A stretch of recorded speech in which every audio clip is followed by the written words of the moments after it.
Today we're going to continue our series in the Gospel of Matthew.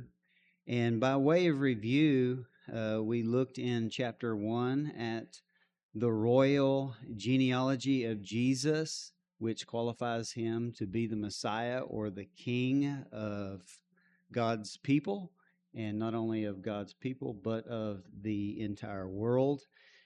We focused on the fact that he is the seed or the offspring of David. He is qualified to be the king. He will fit the profile of which Solomon was a type of. He is going to be the wisest of the wise. He is going to sit on David's throne. He is going to be the king over Israel. We also see that he fulfills the promises of Abraham in that he is the seed of Abraham.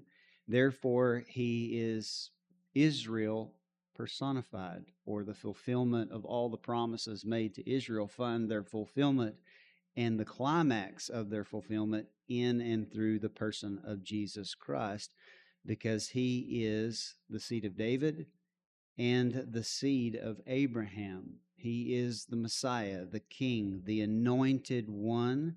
He is also Yahweh. He is the embodiment of Yahweh. He is, as we read, Emmanuel. He is God with us. So in verses 18 through 25, we saw introduced the first fulfillment passage, taken from Isaiah 7 and verse 14, which had an immediate fulfillment in the days of Isaiah, but it also had a typological fulfillment, a climactic fulfillment in and through the story of Jesus and his birth, as we read last week. We're actually going to read through those verses again, and then we will jump into chapter 2. I am not sure how far we will make it through chapter 2. I'm prepared to teach through the entire chapter, but we'll see how that goes as we start breaking it down verse by verse. So in verses 18 through 25 in chapter 1, as I said, we witnessed the first fulfillment passage, the first of many in Matthew. Today we're going to see three of them which come via Matthew, and one of them which comes through, ironically, the religious leaders in Jerusalem. And so we're going to cover four more fulfillment passages today, or today and next week. We'll see. But with that said, I want to begin reading in verse 18 of chapter 1 to kind of set us up for what we're going to look into. If you read Luke chapter 1 and 2, it will be very helpful to fill in the gap between the end of chapter 1 and the beginning of chapter 2 here in Matthew, because Matthew skips as much as 2 years' time from the birth of Christ to the visit of the Magi. So with that said, we're going to begin reading here. Matthew chapter 1, verse 18. I'm going to read from the New King James in the center. If you want to follow in the NET to the right or the ESV to the left, feel free to do so. Now, the birth of Jesus Christ was as follows. After his mother Mary was betrothed to Joseph, before they came together, she was found with child of the Holy Spirit. Then Joseph, her husband, being a just or righteous man and not wanting to make her a public example, was minded to put her away secretly. But while he thought about these things, behold, an angel of the Lord appeared. I forgot to point this out, but this word behold here is evidence of a Semitic background. Behold is a recurrent word in the Old Testament, hine. You see that a lot in narratives, and that's what we're dealing with here. I forgot to point that out, I think, but that is evidence of this having a Semitic background. But while he thought about these things, behold, an angel of the Lord appeared to him in a dream, saying, Joseph, son of David, do not be afraid to take to you Mary your wife, for that which is conceived in her is of the Holy Spirit. Again, you can read more about that in Luke. Verse 21, and she will bring forth a son, and you shall call his name Yeshua, for he will save his people from their sins, which is exactly what his name means. Yahweh saves, or Yahweh is salvation, which is linking Jesus to who? Being Yahweh himself. Verse 22, so all this was done that it might be fulfilled. Again, not literally, but typologically, as far as type or principle. What we see in Isaiah would again be fulfilled ultimately through Jesus. And he goes on and says, spoken by the Lord through the prophet. We know the prophet is Isaiah, as we looked into that last week, saying, behold, the virgin, or young woman in the original Hebrew, Alma, shall be with child and bear a son, and they shall call his name Immanuel, which is translated God with us. Again, that had a fulfillment in Isaiah's day, most likely through Isaiah's son, as recorded in Isaiah chapter 8. But here it is applied to the fulfillment climactically through Jesus. And you can't have a more climactic fulfillment than God being with us in a literal sense. Christ being the Word made flesh, God made flesh, being in the midst of his creation.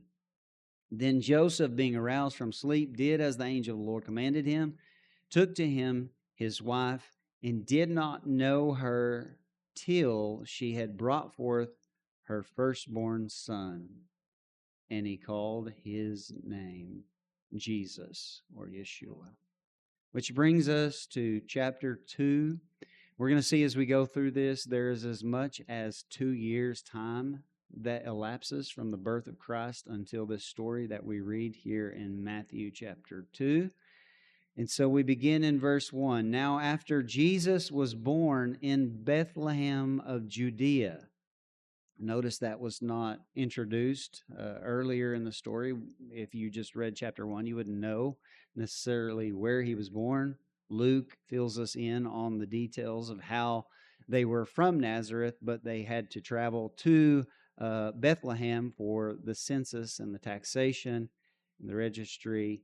And you can read that in Luke's gospel account. But here it picks up, they're in Bethlehem. So they apparently stayed there and didn't return to Nazareth. For what purpose, we're not sure. But they've been there for some time. And so they're in Bethlehem of Judea in the days of Herod the king. Now, who is Herod?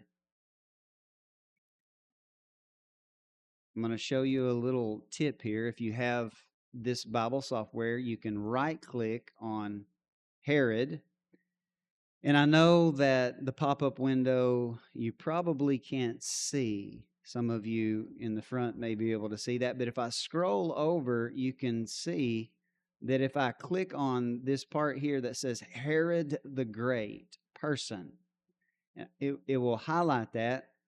And then I can go over here to Fact Book. This is a great feature. So if you're reading a story in the Bible and there's a character that you don't know, which if you read the Old Testament, that's going to happen quite frequently, you can go to your fact book. Notice that I click on it. It pulls up the fact book. And there are several features to it. The first one will pop up with whatever your most prioritized dictionary is in your library, if you've prioritized them. If you want to know how to do that, I can show you how to do that. But I want to show you another feature. If you scroll on down, you can open all of these and it will give you information. But what I want to focus on, and I tried to reorganize this to where I could move dictionaries up to the top so I didn't have to scroll through all this, but it won't let me. So I just closed all of those. But you can see here that under the dictionary section, every dictionary that I have shows that it has an entry on this person, Herod the Great. And so you can see that because I have a lot of different dictionaries, I could look at all of those dictionaries and read until my little heart is satisfied on Herod the Great. Most likely, unless you have a major package, you probably don't have that many dictionaries. But let's say we want to click on one of them. I'm going to pick this one here, the Dictionary of the New Testament Background. It's one of the more recent ones. It's a good dictionary. And you can see here, let me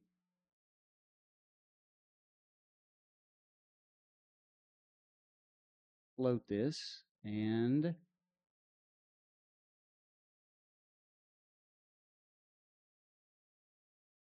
increase the font size. You can read about Herod the Great, and you can read even about the Herodian dynasty. And it's worth reading because he's quite the figure. And I'm going to give you a synopsis so that I don't spend a ton of time, because I don't want to spend a ton of time talking about Herod the Great, because he wasn't that great at all from a righteous perspective.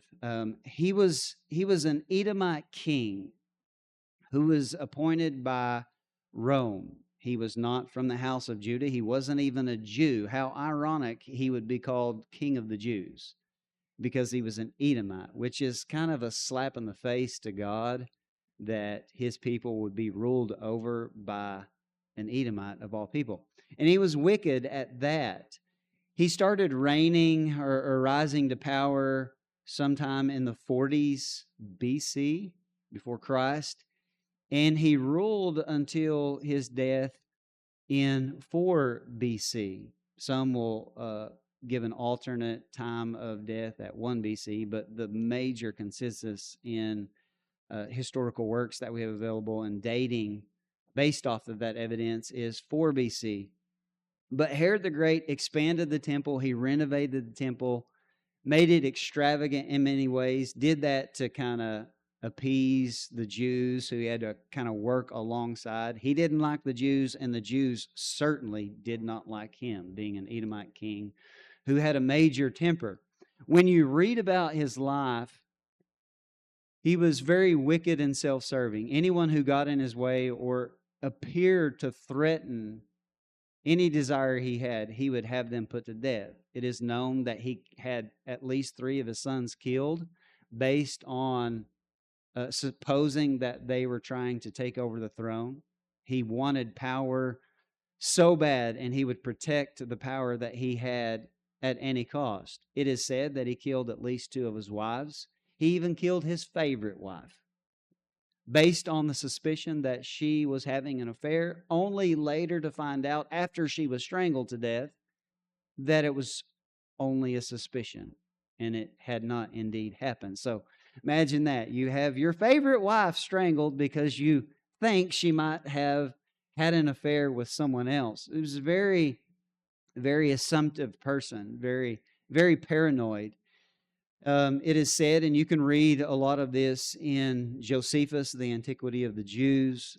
Josephus was a Jewish historian that wrote, who lived in the 1st century. He actually was born into a priestly family.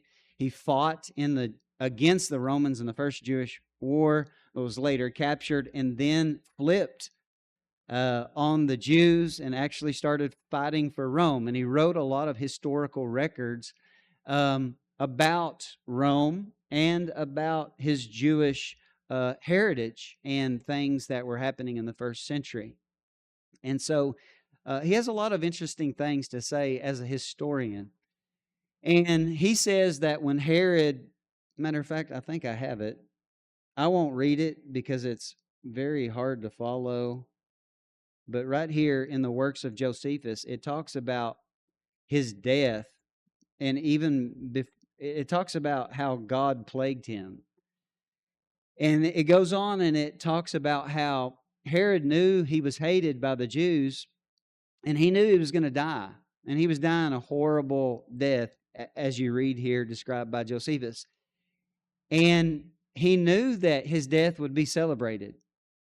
And he wanted his death celebrated in thank God he's gone, not oh the king has died. But he wanted to be celebrated, in the way that kings would traditionally be mourned if they were righteous kings and the people loved them.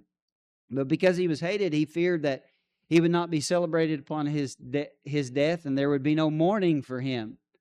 So he had many of the nobles brought to the hippodrome, and they were commanded to be executed upon his death so that there would be mourning on that day and years following in association with his death. Even though they wouldn't have been mourning his death, they would have been mourning these nobles who were killed. But as the story played out, he died, and they did not massacre them because they did not carry out his orders, because he was dead, and they no longer feared being killed for not carrying out his orders. And so his plan failed. But that shows you what kind of an individual, egotistical maniac that we were dealing with in Herod the Great. And so let me pull up the map because we'll need that here in just a moment. So that was a little mini digression, and that could lead to hours of researching if you so chose. But back to verse 1. Now, after Jesus was born in Bethlehem of Judea in the days of Herod the king, which tells us that Jesus had to be born no later than 4 BC. And if he's having children killed, as we'll see, from 2 years and under, you could push the date of Jesus back to even 7, 8 BC, which I myself, based on my own studies, have placed the birth of Jesus in the fall of 7 BC. And then Herod dies in the spring near Passover in 4 BC, 2.5 years later.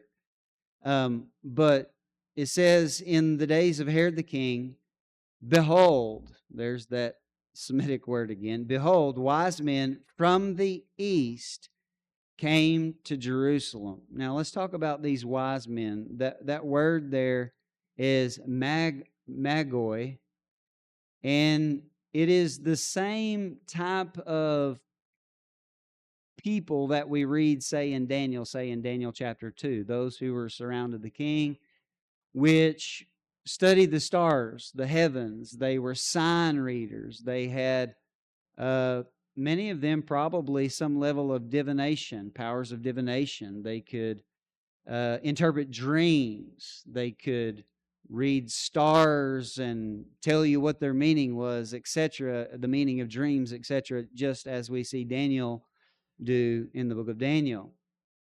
Now, it says that they were from the east. Now, when you look at the map here, we're looking at, let me zone in here. Jerusalem is right here, which is where they come to. And eastward of Jerusalem is Babylon, Persia.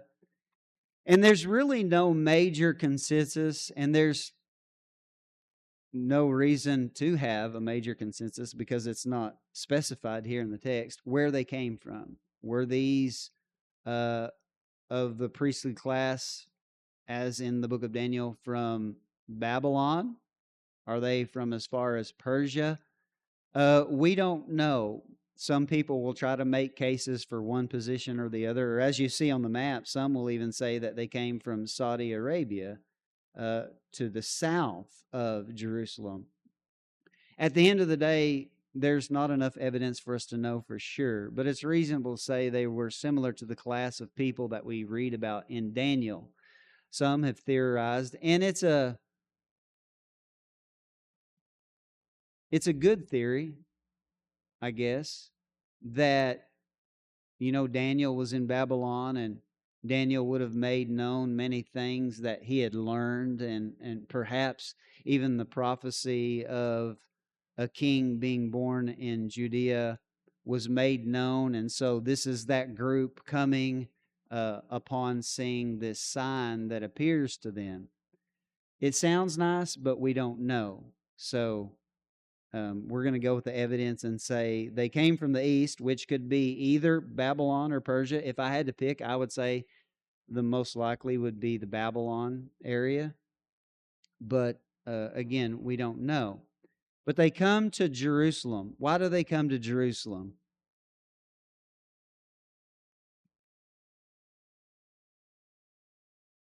You've been told in church that they followed a star. But did you notice when you read this passage, there is no evidence of that whatsoever?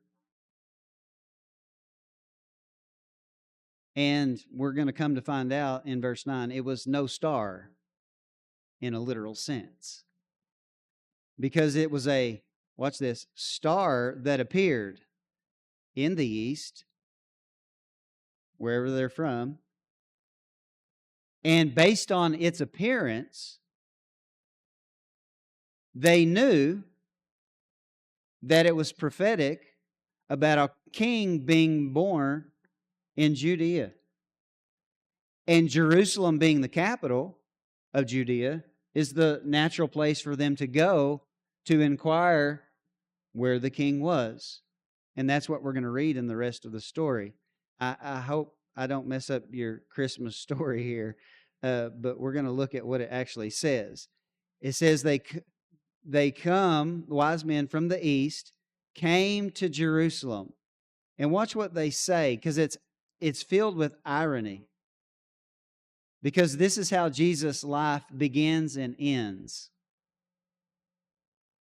I want you to think about this. They say, "Where is he who has been born King of the Jews?" And ironically, at the beginning of Jesus' life and at the end of his life, when he is hailed King of the Jews, it's not by a Jew. That's the irony of Matthew's gospel, is Jesus' life is bookend with the announcement that he is the King of the Jews. And so the wise men come to Jerusalem and they ask, "Where is he who has been born King of the Jews?" This would have not gone well with Herod, because he was self-claimed King of the Jews. He was appointed by Rome, and he carried the title King of the Jews, which no one after him that ruled was able to carry that title. They carried the title of governor or tetrarch or intrarch, but never king. So they ask the question, "Where is he who has been born King of the Jews?" And notice what they say, "For we have seen his star in the east," or some translations say, "when it rose," which I don't think is the best translation, because it has the Greek word in, which is in, which is not when. In is not when. It's literally in. And because it changes from the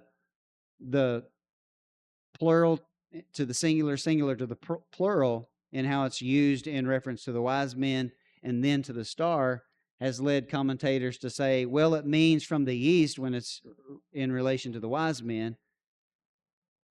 And then when it's the star, then it's at its rising. And they say it's based on it first appearing in the plural and then in the singular twice. Well, it's based on what it modifies, guys. It's modifying the wise men to begin, which is plural. By the way, there wasn't 3 wise men. We don't know how many wise men there were. That's a tradition that is not obviously found in the text, because it doesn't say how many wise men. But then star is singular, and so it stands to reason that it would modify in a singular sense as far as this star being in the east, not when it rose, like you see over here in the ESV, when it rose, for we saw his star when it rose. So here we have Magi from the east.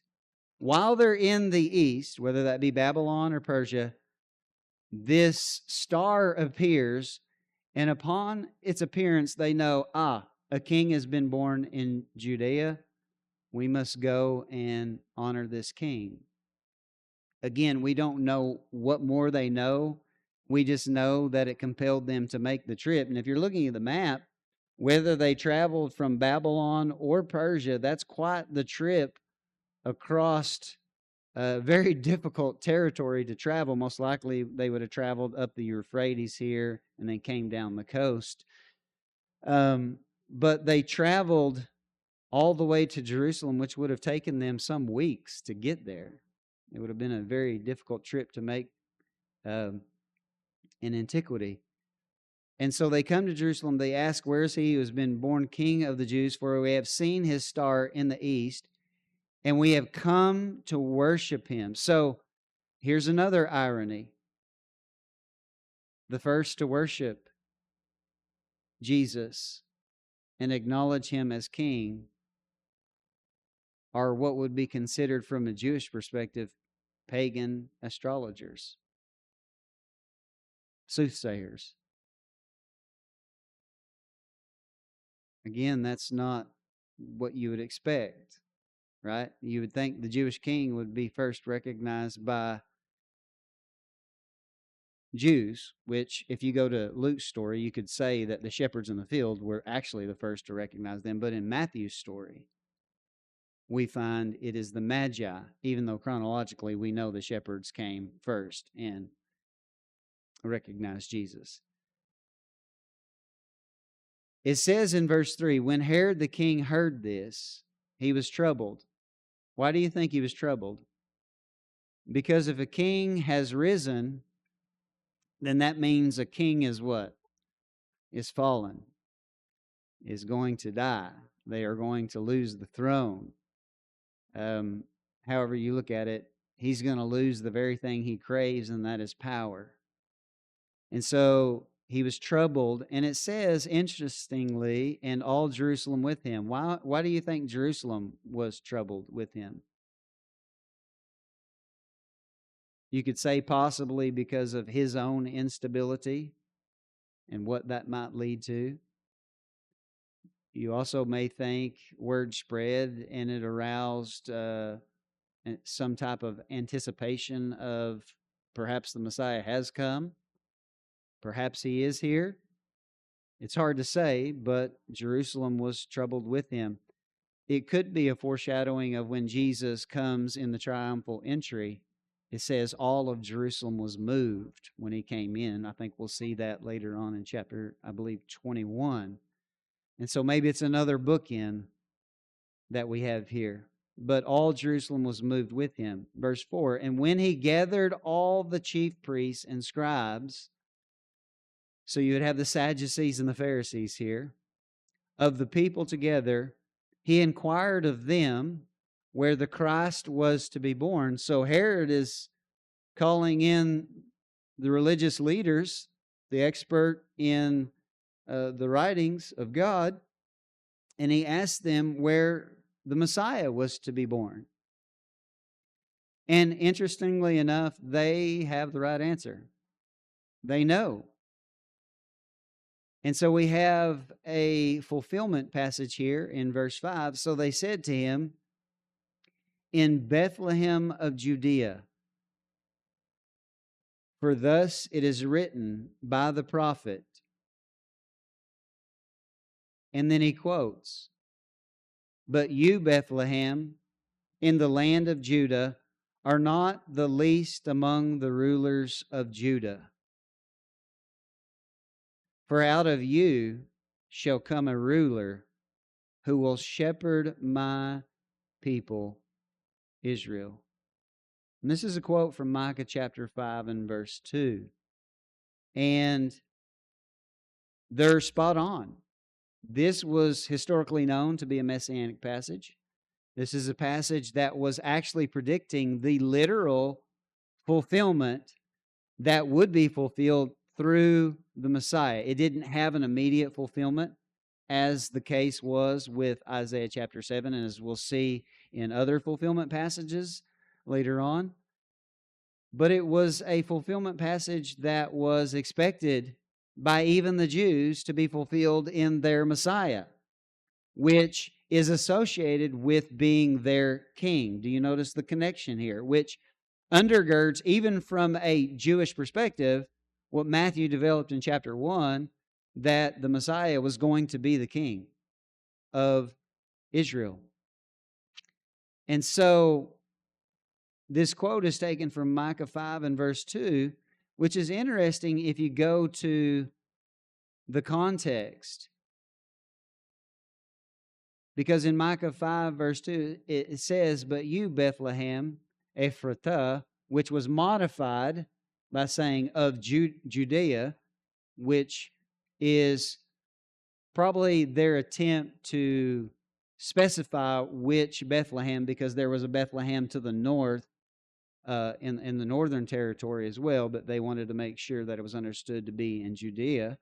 "But you, Bethlehem, Ephratah, though you are little amongst the thousands," or rulers, that Hebrew word there in the Masoretic text is Eleph, which can, Alophim in the plural, which can mean thousands or can mean rulers. And you could see how it was translated in the New Testament quotation, that it was understood to be rulers of Judah. "Yet out of you shall come forth to me the one to be ruler in Israel." And they didn't quote this part, but it's interesting if you read the rest of the verse, because it very much applies to Jesus, and it was echoed in John's gospel. "Whose going forth are from old, from everlasting," or olam, from eternity. And so it's very interesting that this part is a part of the actual prophecy. And they would have acknowledged that as well, even though they partially quoted it in response to the inquiry of Herod. So let's go back to our text. "And does this not fit what Jesus did? For out of you shall come a ruler who will shepherd my people, Israel." You think about the theme in John 10. You think about how Jesus said about himself that he is the good shepherd, that his sheep know him, they know his voice, they follow him, and they won't follow anyone else. Verse 7, "Then Herod, when he had secretly called the wise men, determined from them what time the star appeared." Now, this will come into play here in a few verses as far as the age of, potentially the age of Jesus. And so he wants to know, when did that star appear? Because the star is being equated to Jesus. Now, some see that this star is what was prophesied in Numbers 24, I believe in verse 17, around in there, by Balaam, who was a Moabite soothsayer who was east of the land of Israel, who prophesied about the star of Jacob that would come. It's tempting to do that, but this is a star that represents Jesus in this story, whereas in Numbers 24, the star is the Messiah. Now, that was a messianic passage, but its fulfillment cannot necessarily be stated to be in this story, in my opinion. Now, some will argue against that, and I'm not opposed to it being fulfilled. I just don't think it is based on the verbiage that we have here. I do believe that Numbers is prophetic and messianic and was fulfilled in Jesus, just not in this way as we're reading in this story. But if you want to believe that, no fuss from me, because Jesus is the fulfillment of that prophecy from Balaam. But I think it's tempting to make the correlation because you have magicians, if you will, in both accounts, and they're both from the east, and you have a star, so it's just the recurrence of words, but it may not be an association with the story, would be my position. So, verse 8, "And he sent them to Bethlehem." Notice, this is interesting. Based on signs, they knew a king was born, but they didn't know where. They still had to rely on what? Scripture to truly find the one true and living God. The heavens declare that there's one true and living God, but it was Scripture that would lead them or point them ultimately in the right place. And then, after that revelation was given to them, then you have an accompanying sign that will appear in the story again and lead them exactly where he's at, which we will see here. And he sent them to Bethlehem and said, "Go and search carefully for the young child.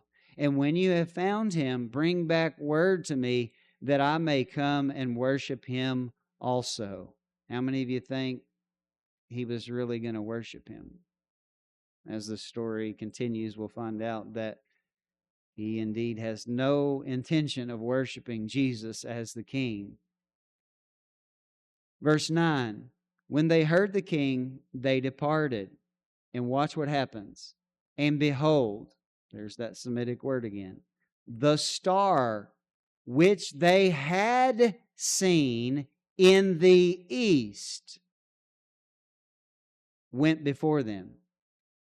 How many of you grew up hearing this story thinking that they saw a star in the heaven and they followed that star all the way to Jerusalem? I did. But it didn't happen. The star appeared in the east where they were. They knew what it represented, rightly. They came to the capital of Judea, to Jerusalem, inquired, where would this king be? Where is he to be born? And then when they set out to go to Bethlehem, according to Scripture, then the sign appears again to confirm. And watch what it says. And this is how we know this isn't a star in the heavens. Verse 9. The star which they had seen in the east went before them till it came and stood. How many of you know stars don't stand? Stood over where the young child was. In other words, this star led them exactly to the place where Jesus was. Now, if it was a star in the heaven, have you ever looked up in the heaven and looked at a star and said, yeah, that one must be right over Stigler, 405 East Main? Could you come to that conclusion? Man, it's amazing what we believe if we don't pay attention to the details, isn't it? This was sometime, and I don't claim to know exactly what this phenomena was. A case could be made that this was an angelic visitation, which appeared in brightness, and oftentimes in Scripture, angels and stars are used interchangeably. But if we're honest, we don't know. But it was some type of supernatural phenomena. We know that you can rule out it being a star in the heavens because this star stands, which would lead to it being an angelic being, over the house where Jesus was. So you can put away your Starry Night software and trying to figure out what constellations and what was happening in the heavens, because I don't think that's what we have in this story. Verse 10, when they saw the star, they rejoiced with exceeding great joy. And that phrase is charged with Semitism. That is clearly showing us a Semitic background to this text. They rejoiced with exceeding great joy, which is a compounding of the same Hebrew word. Verse 11, and when they had come into the house, what house are they at? We don't know. When you read Luke's account, he was born in a stable, which was likely in a cave with animals. But at some point, they have relocated into a house in Bethlehem. How this happened, we don't know. But this is where they are. And when they had come into the house, they saw the young child with Mary, his mother, and fell down and worshiped him. Again, this is charged with irony. Here we have pagan astrologers traveling hundreds and hundreds of miles. They find the king and they bow down and do obeisance to him. Literally would have prostrated themselves, fallen on their faces before King Jesus. It's amazing story. And when they had opened their treasures, they presented gifts to him: gold, frankincense, and myrrh. So they bring these gifts, and this is why the tradition arose that there were 3 Magi, because they bring 3 gifts. Again, I don't think that's enough evidence to say there were 3. We don't know how many there were, but they brought gifts, and those gifts were gold, which was of great value, frankincense and myrrh, which were spices that were also of great value, which was needful because when you read Luke's story, when they go to the temple to give the offering for the birth of Jesus, they give a poor family's offering in 2 doves or 2 pigeons. And so this offering would have been very helpful to them as this story goes on. And I think you'll see why here in just a moment. So they give these extravagant gifts to honor the king. And many see here, and I agree with them, an allusion to the story of Solomon. Solomon, because of his wisdom when he reigned in Jerusalem, had many that would come from afar to see him. And when they did, they brought extravagant gifts, and they brought wealth and, unfortunately, wives for him to multiply to himself. And he ended up with 1,000 wives, and we wonder why he went crazy. True story. It's in your Bible. It's hard to fathom that, isn't it? I read that and I'm like, Solomon, you were so wise, and then you weren't. But they believe this echoes Jesus being a fulfillment of Solomon, and I agree that he is wiser than Solomon, that he is the king, he is the heir to the Davidic throne, and prominent people with wealth have come to see him and honor him and do obeisance to him. So I would agree with that typological fulfillment in the Magi. Verse 12, then being divinely warned in a dream that they should not return to Herod, they departed for their own country another way. They were definitely willing to listen and to do what's right, even though they would be assumed to be pagans and astrologers and associated with things that were forbidden in the Hebrew Scriptures. They respond well to divine inspiration and guidance. And so they do not return to Herod.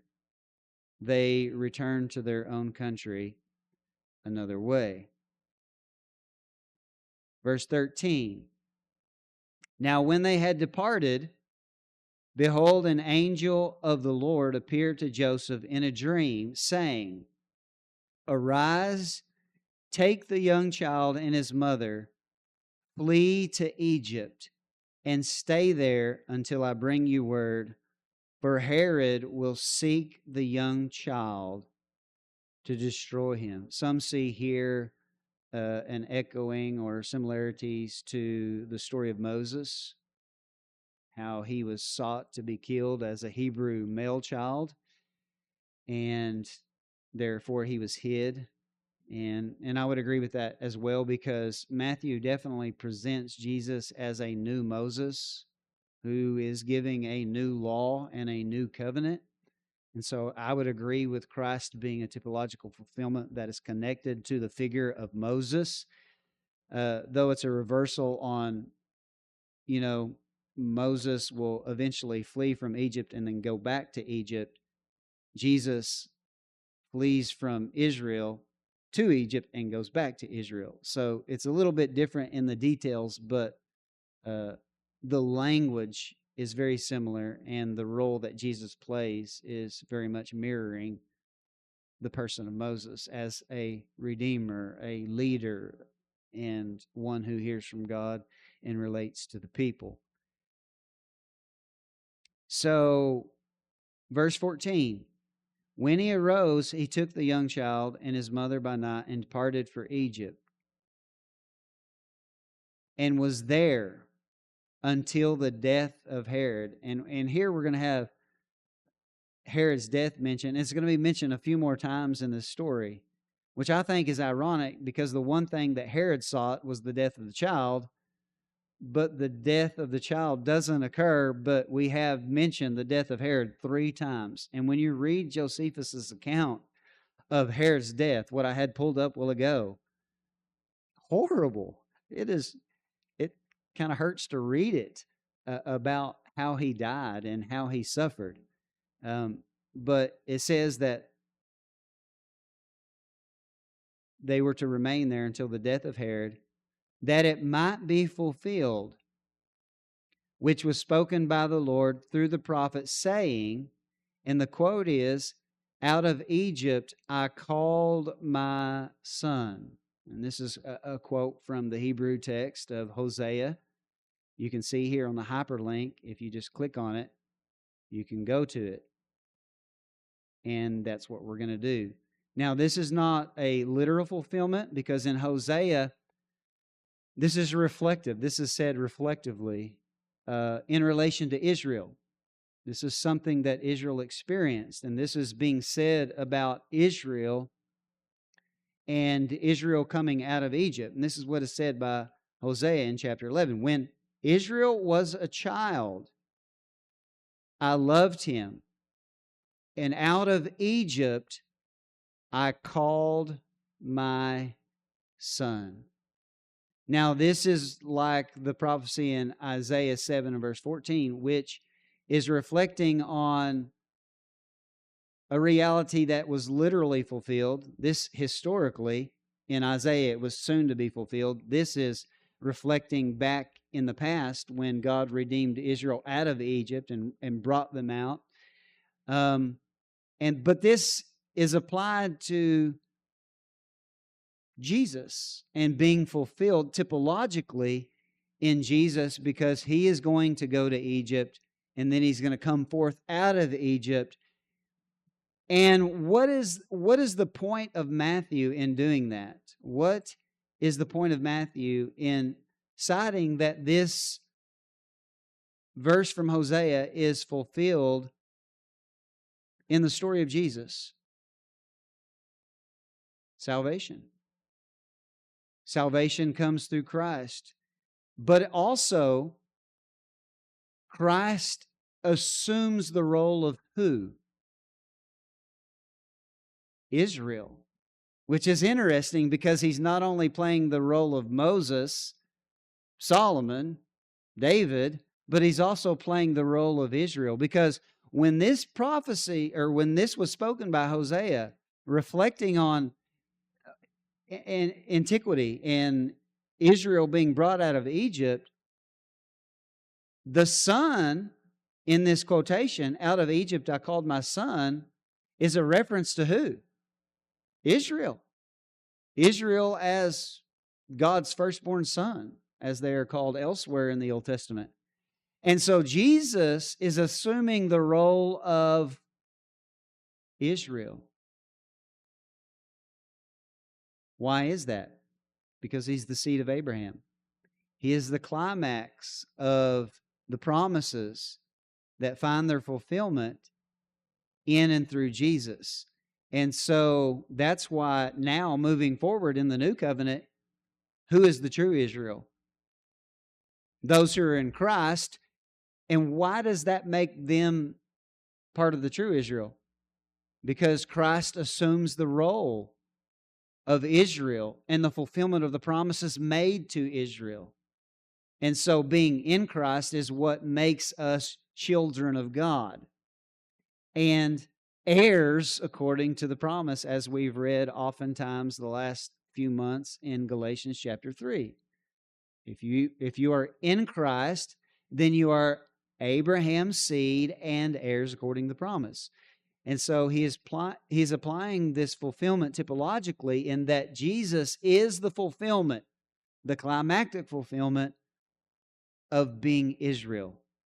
And so all the promises will flow in and through Jesus Christ moving forward. And now the story takes a twist. Verse 16. Then Herod, when he saw that he was deceived by the wise men, was exceedingly angry.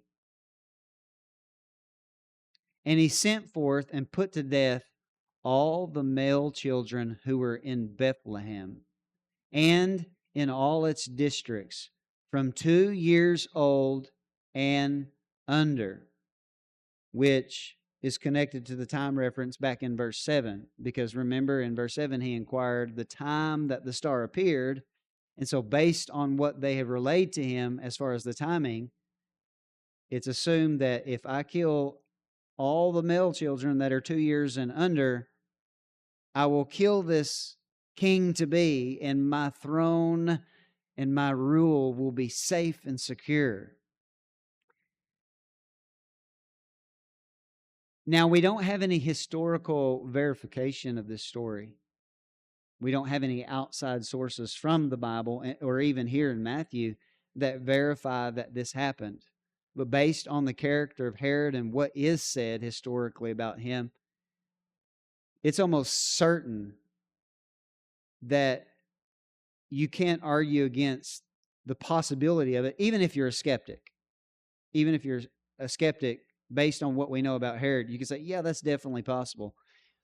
Because the reality is there were only, it's estimated between 300 and 1,000 population in Bethlehem during the time of Jesus. And most believe on the low end of that, 300 to 500.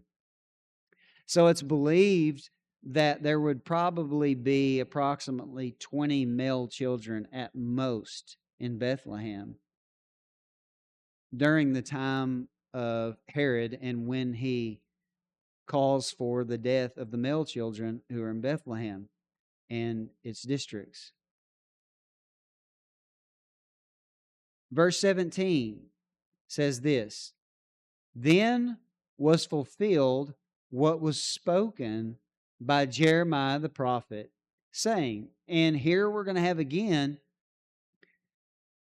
a quote from Jeremiah, which Jeremiah is only named and then quoted in Matthew's gospel in the entire New Testament. He is named as the prophet and then quoted only in Matthew's gospel here in chapter 2 and then later on in chapters to come near the end of the story. And then he's also named in another story in Matthew, but outside of Matthew, he's not named. But this prophecy was fulfilled in the days of Jeremiah. It was fulfilled in the exile, the Babylonian exile. But he applies it again, typologically, to being fulfilled in this story that we're reading here in Matthew. So let's read it. Then was fulfilled what was spoken by Jeremiah the prophet, saying, a voice was heard in Ramah, lamentation, weeping, and great mourning, Rachel weeping for her children, refusing to be comforted because they are no more. Now, there is a great degree of non-literal hyperbole here. Because this is a prophecy in Jeremiah 31, which is a prediction of what is going to be happening, not in a literal sense, but in a prophetic fulfillment kind of sense with the Babylonian exile. When the Babylonians exile the inhabitants of Judah and Benjamin, that's naturally going to lead to distress, weeping, because when the Babylonians come in, they would kill many. And so it says there's going to be heard as far as Ramah, which is about 6 miles north of Jerusalem, lamentation, weeping, and great mourning. And then it mentions Rachel weeping for her children. Now, is Rachel literally going to be weeping for her children? No. Why is this said? Because many believe that she was buried near Ramah. Because in Genesis it says that she was buried on the way to Bethlehem. So it's connected to the Bethlehem location reference, but also Ramah. So Ramah is 6 miles north of Jerusalem, and Bethlehem is 6 miles south of Jerusalem. In other words, the chaos and the destruction from the Babylonian exile is going to be heard. The distress is going to be heard through this 12-mile range. And in a sense, we would say it like this: Rachel is going to be turning over in her grave. That's a euphemistic phrase that we would say. You ever heard that phrase said? Yeah, my mother would be turning over in her grave if she knew what was going on right now. This is similar. So it's saying Rachel weeping for her children. It's not literally because Rachel's dead, but because it's in the vicinity where she was buried, it's going to be as if she were, because her offspring will be some killed, some carried away into captivity into Babylon. It says, refusing to be comforted because they are no more. And so this is applied to the story here, where those in Bethlehem will be killed because of the decree of Herod. Now let's look at a map here. And this is the tribal allotment of the tribes of Israel. We're going to scroll in here. And the red here is Judah. And this here, this gray color, is Benjamin. And they were known as the kingdom of Judah. And when we scroll in here, you see Ramah pop up here. And then here in a second, you will see Bethlehem appear right here. But then Ramah disappears, but keep on going in. I don't know why it does that. Why don't it just stay once it appears? But anyway, Ramah's back. Bethlehem's still there. We're waiting. I mean, surely there's the capital city. So you see Jerusalem is here. Ramah is to the north. Bethlehem is to the south. So you envision Rachel being buried on the way to Bethlehem from Ramah. She's in a grave, and it's as if she's weeping because the babies are killed in Bethlehem, and the cry can be heard as far as Ramah. Now, that was true of the exile as well, but it's applied typologically and fulfilled in this story that we're looking at here in Matthew chapter 2. Now, some people have a problem with Matthew's hermeneutics, and like he's just looking for stuff to verify the story he's trying to tell in Matthew, and critics will say that.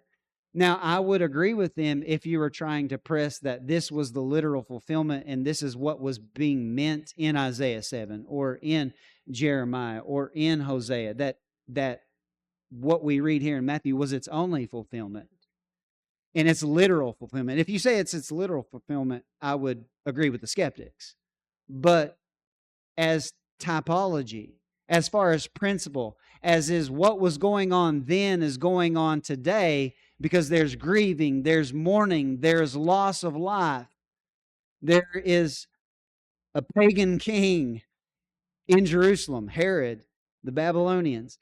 Then I agree on the typological fulfillment, as does Matthew, and that's how he's using it. So he's not saying it's fulfilled in a literal sense, apart from in Micah, where even the Jews, out of their own mouth, said that the literal fulfillment will be fulfilled in the Messiah. And indeed it was. And they went on their way to Bethlehem. Verse 19. We're going to go into overtime. Okay. Now when Herod was dead, again we have his death mentioned. Jesus lives on.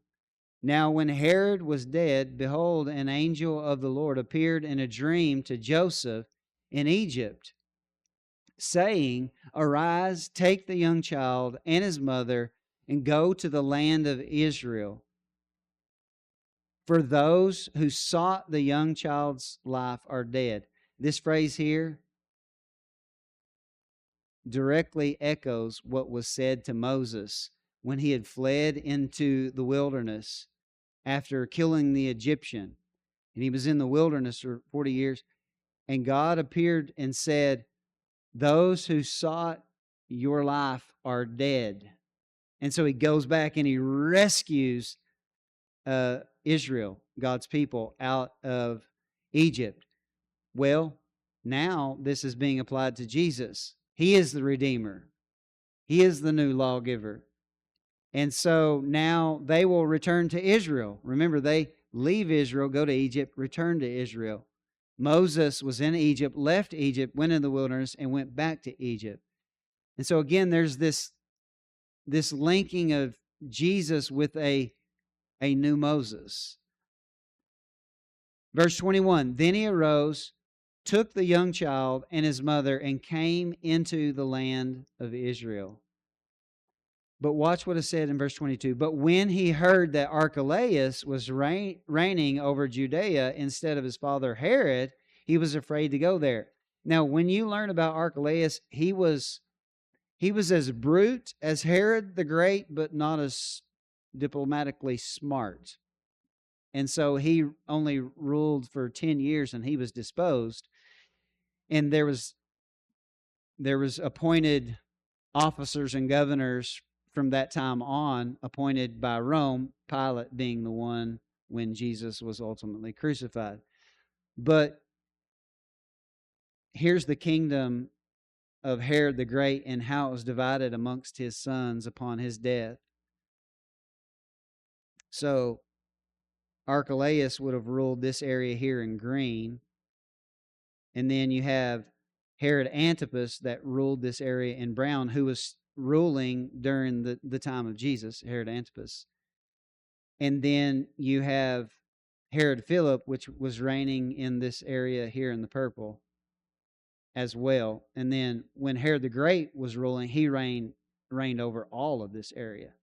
But upon his death, it was distributed amongst his sons, and they ruled until Archelaus was disposed of this area, and it was appointed by Rome who would rule over that area, I think, in 6 A.D. He only ruled for 10 years, from 4 B.C. to 6 A.D., and then he was disposed, and Roman officers presided over that area. But none of them were ever called king again. Only in the days that Jesus was born did you have King of the Jews ruling, in, ironically so, in Jerusalem. So when he heard that Archelaus was reigning over Judea instead of his father Herod, he was afraid to go there. And being warned, which tells us that they were likely going to go and settle in Bethlehem potentially. And being warned by God in a dream, he turned aside into the region of Galilee. Now, Luke tells us that's where they were from. Mary and Joseph were from Galilee. And so naturally, they just, instead of settling in Bethlehem, they go to Galilee and settle in Nazareth, where they were from. And verse 23 says this, and he came and dwelt in a city called Nazareth, which is nowhere mentioned in the Old Testament. It didn't exist as a city in Old Testament times. In a city called Nazareth, that it might be fulfilled. And here we have one of the interesting fulfillment passages in that he says, which was spoken by, see this? The prophets. This is the only place where he says something was fulfilled by the prophets, plural. And he doesn't name any particular prophet, and you will not find any specific prophecy about Jesus growing up or residing in Nazareth. As I mentioned a while ago, Nazareth was nowhere mentioned in the Old Testament. So what is the fulfillment? And I'm not even sure what type of fulfillment to label this as. Because it's based on what the prophets predict about the Messiah. And I think what he has in mind here is that the Messiah would be a suffering Messiah, that he would be a Messiah that is looked down upon, say, like in Isaiah 53. He's despised and rejected of men. He is despised, and we hid our faces from him. And you have other prophecies about the suffering servant, the suffering Messiah, in Isaiah especially, and even Jeremiah and elsewhere. And it's thematic. I would say a thematic fulfillment in that Jesus is scorned and despised. Because notice what it goes on to say. He shall be called a Nazarene. A Nazarene. And he's called that. Why? Because he's from Nazareth. Will you remember what Nathanael said when he was introduced to Jesus of Nazareth? Remember what he said? Can anything good come out of Nazareth? Remember in John's gospel, they're like, we know Jesus is from Nazareth, and the Messiah is clearly supposed to be come from Bethlehem. Born in Bethlehem, guys. You find that said in John chapter 7. Born in Bethlehem, but he was raised in Nazareth. And so Nazareth was scorned by inhabitants of Israel, especially those who are from Judea. I mean, you see that even reflected in what Nathanael said, like, really? Nazareth? Jesus from Nazareth? And so it's this scorn and this ridicule that is associated with Jesus that I believe is the fulfillment here. Because, again, he says the prophets. And this is a theme of the prophets, if you pay attention to their prophecies about the Messiah, that he would be this suffering servant, that he would be disdained, that he would be ridiculed. And we see the evidence of that in the Gospels, in that he is called a Nazarene, Notzri. He's a Notzri. And when you study early Christianity, do you know what Christians were called? They were most often called followers of the way, but when they were labeled what we would call Christians, they were called Notzrim, those who are from Nazareth, like Jesus, their leader. So Christians were actually also called Notzrim, and it carried this disdain, this level of, from, I mean, you think of a town that carry that stigma. Don't act like y'all don't know what I'm talking about. I'm not naming any. But, people say, oh, you're from such and such place. And it carries a stigma, like a disdain, like, oh, you're from there. Well, that is what could be said of Nazareth, because Nazareth was a very small town, maybe 200, 300 people max. It was an agricultural village. There was no wealth. There was nothing that this world values there. And so for Jesus to be raised there and to be called and associated with Nazareth carried this disdain. And we will find that Jesus throughout the Gospels is often referred to as Yeshua ben Nazareth, Jesus from Nazareth, Jesus from Nazareth, Jesus from Nazareth. And a lot of times that carries a negative connotation. And so I believe that is the fulfillment. Now, some see that this is fulfilled in a particular verse, though, in Isaiah 11. And if there is one verse that we could link it to, I would say this is it, and I'm going to look at it. And it would make sense if Matthew was written to a Hebrew audience. And it's fitting because it's clearly a reference to the Messiah, a messianic prophecy. In Isaiah 11, it says, there shall come forth a rod from the stem of Jesse, or the stump of Jesse, and a branch, this word here, branch, Let me see if I can pull up the Bible word. Bear with me.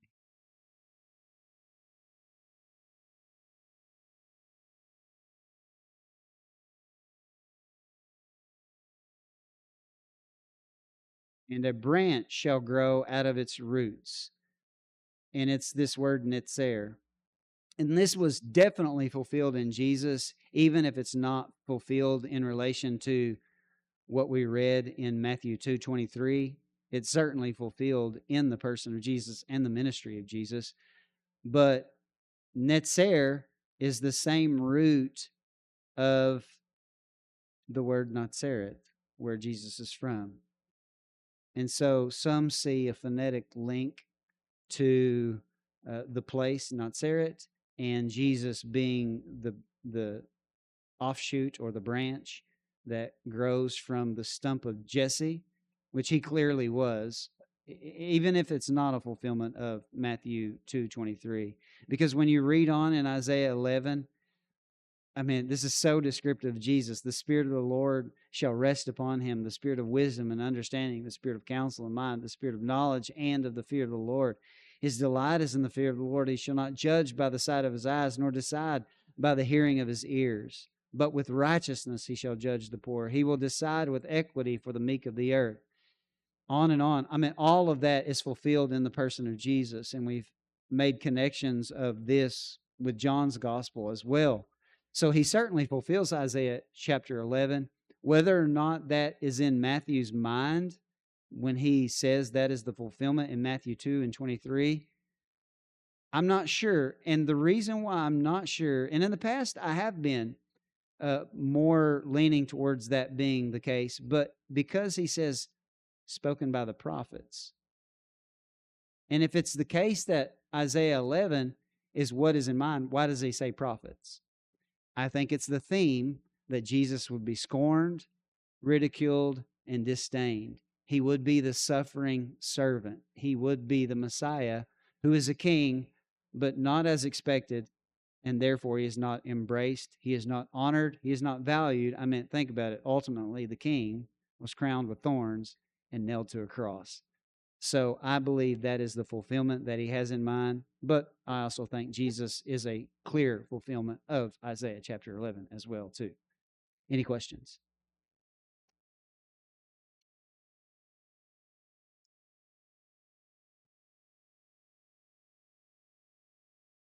Don't you find it fitting that the place name, the way that it's viewed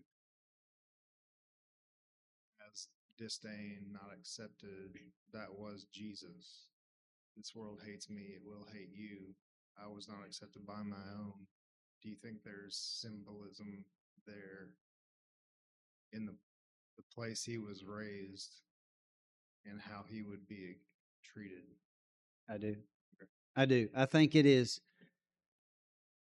also fitting, as you quoted, if they hated me, they'll hate you, that be the label that was placed on his followers. They are Nazarene.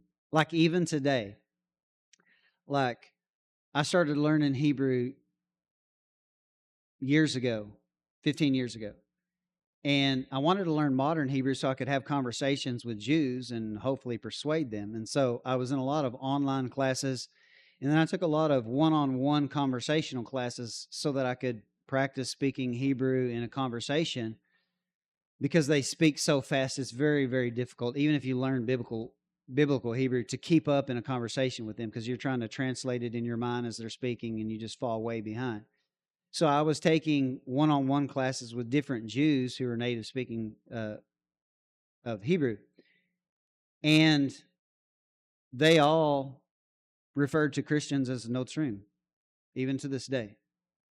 From a Jewish perspective, they call Christians Notzrim. And that very much carries a haughtiness to it in, oh, they're Notzrim. They believe Jesus was the Messiah. They believe that, they believe in the man God.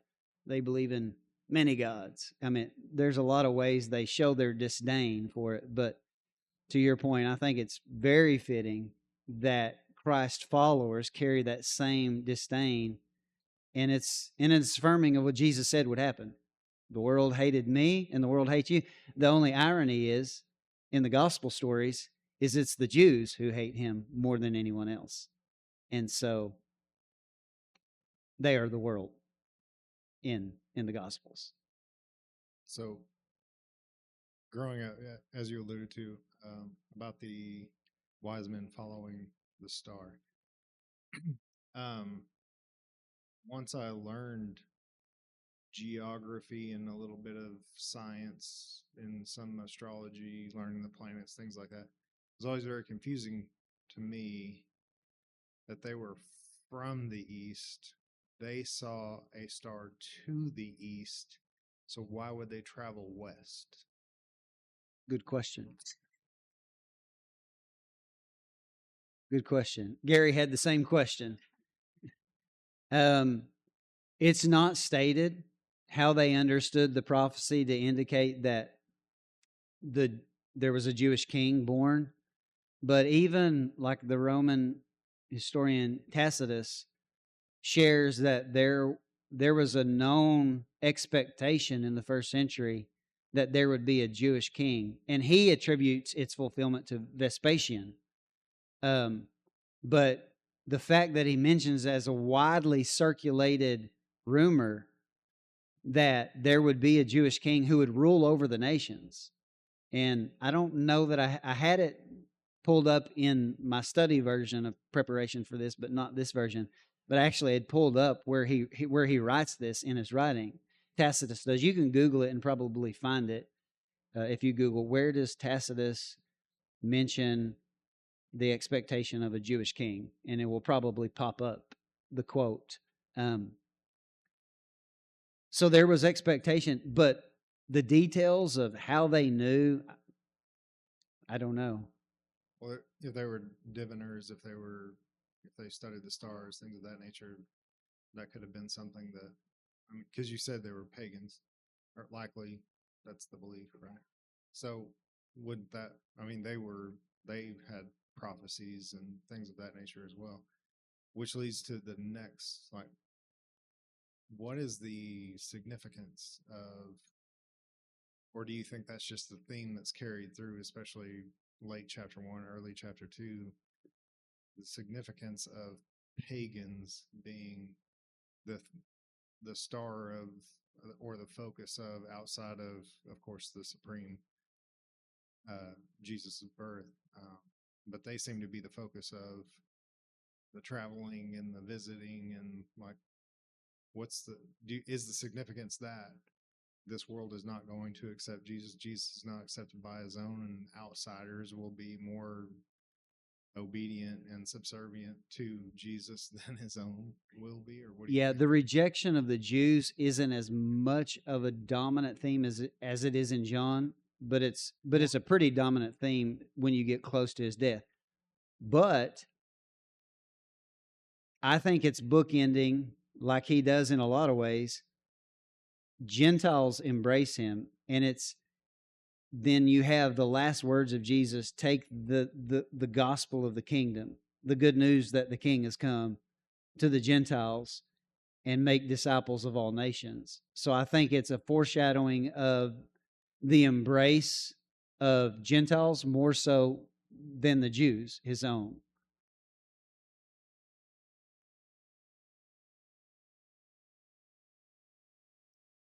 I have a couple questions. Okay. The initial one is, I don't know that you can actually answer it, but it strikes me as odd that the Jews knew where Jesus was to be born, or that it was in Bethlehem, but it doesn't say anything about them going to seek out this child that was born King of the Jews. So did they just dismiss the Magi as like they missed it, they don't know the dates, or do we know anything about that? That's a good point. The fact that they're not mentioned in going, I think, says a lot about their dissonance towards these traveling magi. Like, I mean, you can imagine their mindset. Like, if we didn't know the king was born, I mean, what makes you think you, Gentile astrologers know he was born. So maybe they didn't take them serious.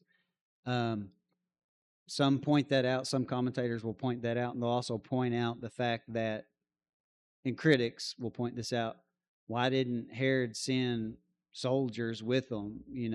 It seems more the part that Herod would have been extravagant and sent soldiers to make sure they knew where, instead of trusting these foreign magi to go and find him and then come back. But I don't necessarily agree with that. Sending soldiers would seem funny if he's trying to act like he was going to go worship them, though. Yeah. Like, oh, yeah, that would seem a little suspect. You'd have to come right out of the gate making it known, yeah, I want to kill this, this king of the Jews. You mentioned several times that exceedingly great or behold were Semitic echoes. When you say that, are you meaning that those are things that reinforce your statement that it was likely written in Aramaic or Hebrew first? Yeah. Okay. I just wanted to make sure I was tracking with that piece.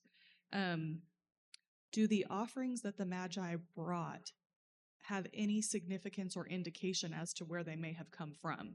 Like the spices, the frankincense and myrrh, were those, I don't know anything about the history of those and where they came from, but are any of those indicators potentially of where they traveled from? From what I've read, and you see that reflected in the map,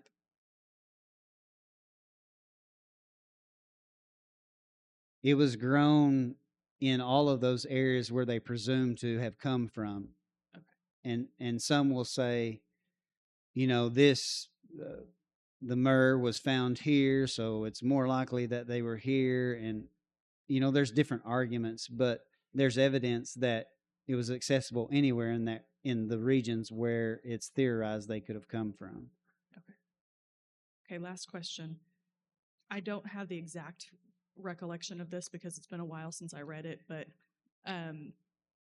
Michael Heiser has a theory about the star being associated with the stars in Revelation when the woman is giving birth and the babies, all of that takes place, and he has it tied to the constellation Leo as the royal figure, and that would be the royal star. It wouldn't be one singular, it would be the constellation of it. And then I think he even backed into a specific year based on the study of astrology and when that would have gotten close enough to, like I said, it's not fresh in my brain, but the other constellation that would have aligned to make that be the symbol that stood out to them. What are your thoughts on that? I do think the heavens were giving some type of signs. I mean, Genesis comes right out of the gate and says that they will be for signs and seasons and for omens and things like that. I think it's a mistake to take the path he did on trying to track it to a date. Matter of fact, he had to side with the minority view of Herod dying in 1 AD, where there's overwhelming evidence that he died in 4 BC.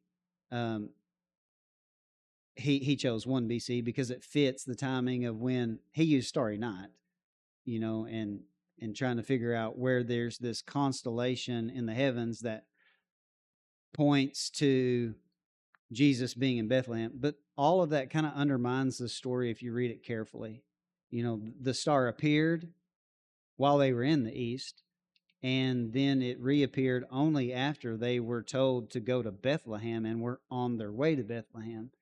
So, I mean, it's hard to see how that is something you can figure out on Starry Night and look up into the sky and it points you to the exact house. That's the biggest problem with that theory. I mean, I actually have Starry Night and have played with it, and you can see different movements, and you could make cases for, here's Virgo and here's Leo and here's the Draco, the dragon, and all of that. But I think that's misguided. I think there were signs in the heavens, but to think that we're going to interpret them all these years after the fact, I think that's a stretch. So I think based on the careful reading of chapter 2, it wasn't limited to stars in the heaven because it took them to the exact place. So, Jim has a question back there. Probably not.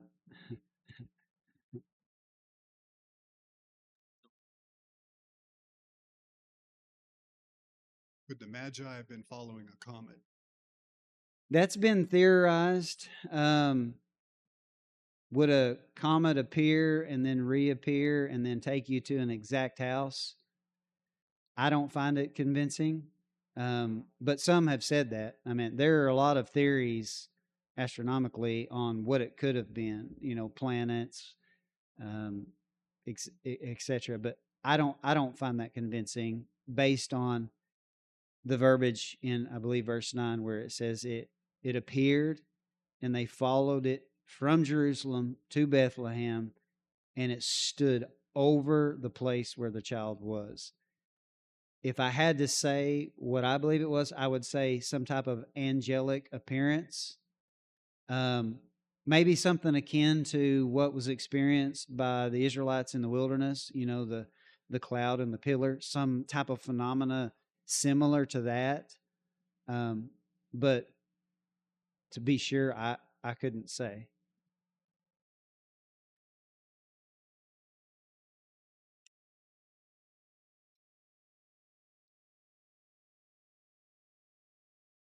That reminded me of a new question. So, in studies back, isn't Shining One associated with the Hebrew word translates to like Shining One or something? Isn't that associated with angelic beings or Elohim or whoever? So to describe it as shining or at like a star could be synonymous with an angel coming down or what have you, right? I mean, that wouldn't be, and Hebrew people would know that. Is it Nefesh? That's similar to the Shining One.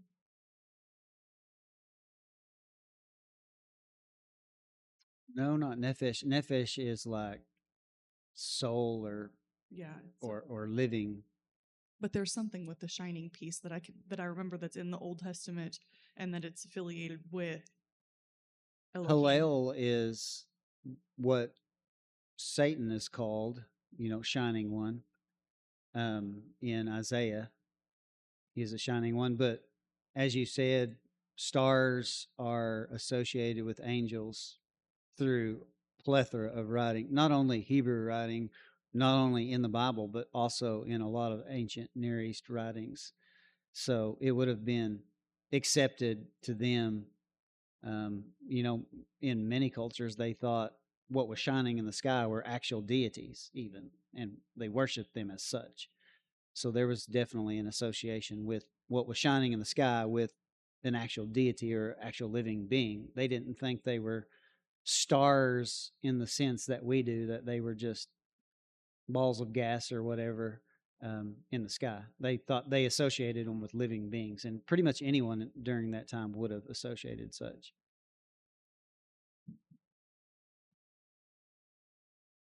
Okay, I guess that brings me to me. Okay.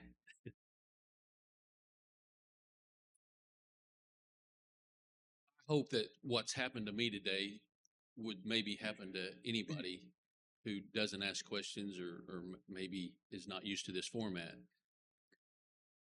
Something very simple happened to me today, and it had to do with Shane's question, and obviously I had the same one, but it had to do with the fact that you were able to pull up the map, this map right here. Like you said, all my life, I mean, I've read the Bible, and I always thought, and you see all the depictions of the wise men. They see the star in the east, and they travel over the desert and go all in there on their camels headed east. Well, geographically, I always have to put things in the United States perspective to look at east and west and make sure my directions are. So I'm looking at this map and I'm going, okay, Persia or Babylon is New York and Jerusalem is California. So wait a second, they're on the East Coast and they're looking west. So that was a light bulb in my mind. And then I started looking again at the scripture, and it seems to me, and you can correct me if I'm wrong, but in both references in verse 2 and in verse 9, that east is really a place, not a direction. We have seen a star in the east and have come to worship him. And right before that, starting in verse 2, they said they were from the east. So they've gone all the way to Jerusalem, and they said, we've seen a star in the east, meaning when they were in the east, we saw a star, which is referred to over in verse 9. And so it has nothing to do with them going east. It has to do with where they were. Yeah. As a In place proximity instead of a to direction. Jerusalem. Everything from a Jewish perspective and in a Jewish mind was viewed from Jerusalem being the center of the world. It was the center of everything. It is where it's where God picked up a handful of dust and breathed into Adam, and he became a living entity, which I agree with, if we are to pick a location. But so it's locative in relation to Jerusalem. So they were from the east, which is why there's so many plausibilities on where that could be, whether it's Persia or Babylon or even, even south of there, even. So, exactly. As a follow up to that, and it's a detail point on this map here. We see Jerusalem, and then we see the little travel up to Rabbah, and then down to Bethlehem, which is off to the right of Jerusalem. In the second map that you pulled up, Bethlehem was directly below Jerusalem. Is that a okay, let me show you what's going on here. Okay. Zoom out a little bit. This is an alternate route. This is a proposed route that was taken by potential wise men that came from this area. Okay? And then you have a potential route coming from here going to Jerusalem or coming from here. So all of these are ending up in Jerusalem. None of them are return routes. Okay. This is where they would have traveled from based on different hypotheses of where the wise men came from. Gotcha. So this is not the same group. This is if they came from the southern tip of Saudi Arabia, which I think you could rule that one out for sure. Gotcha. All right. Because they would say south from Jerusalem if they were going to speak of Saudi Arabia. Yeah. Last question. If we agree that the star was an angelic being, do we discount that when they are leaving Jerusalem going to Bethlehem, that particular angelic star did not go before them and end up above the house? Yeah, they followed it from Jerusalem to Bethlehem. But originally we were talking about, we had all thought that they were following a star. But they didn't follow it from the east. Correct. Okay. To Jerusalem. Gotcha. They only knew Jerusalem is the capital city of Judea. And it explicitly says that it appeared in the east. So they would have, whatever they saw led them to know the king has been born in Judea. Well, let's go to Jerusalem, that's the capital, and inquire where the king is. And Herod takes it a step further and calls in the religious leaders and say, hey, where is the king going to be born? Bethlehem. They set out to Bethlehem, and as soon as they set out to Bethlehem, which is only a few miles' journey, here's the star. It appears and says, let me take you the rest of the way, essentially. That's the way stands over the exact place, and they find him and present the gifts. Light bulb moment today. It's a great format, and it's exciting to be able to have those. I know it's a small victory for some of us, but sometimes I can't get out of my brain to get around the logic and things. Gotcha. Any others?